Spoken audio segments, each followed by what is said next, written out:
Buldhana one विभागाच्या सहाय्यक वनरक्षक अधिकारी अश्विनी आपटे व कर्मचारी अमोल मोरे लाचलुचपत विभागाच्या जाळ्यात 15,000 रुपयाची लाच घेताना लाचलुचपत प्रतिबंधक विभागाच्या पथकाने रंगेहात पकडले।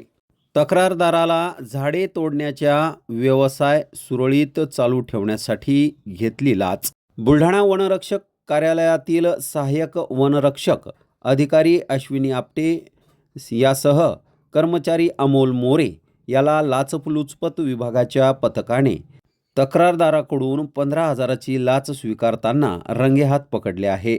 यामुळे वन विभागाची लक्तरे वेशीवर टांगली असून वन विभागात खळबळ उडाली आहे। वन विभागाचे कार्यालयातच ही कारवाई करण्यात आली।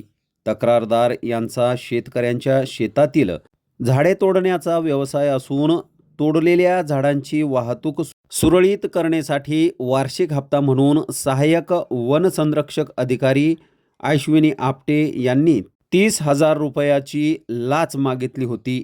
तडजोडी अंती पहिला हप्ता म्हणून 15,000 रुपये कर्मचारी यांचे सहकार्याने स्वीकारले। यावेळी सापळा रचलेल्या लाचलुचपत पथकाने त्यांना रंगेहात पकडून अटक केली आहे।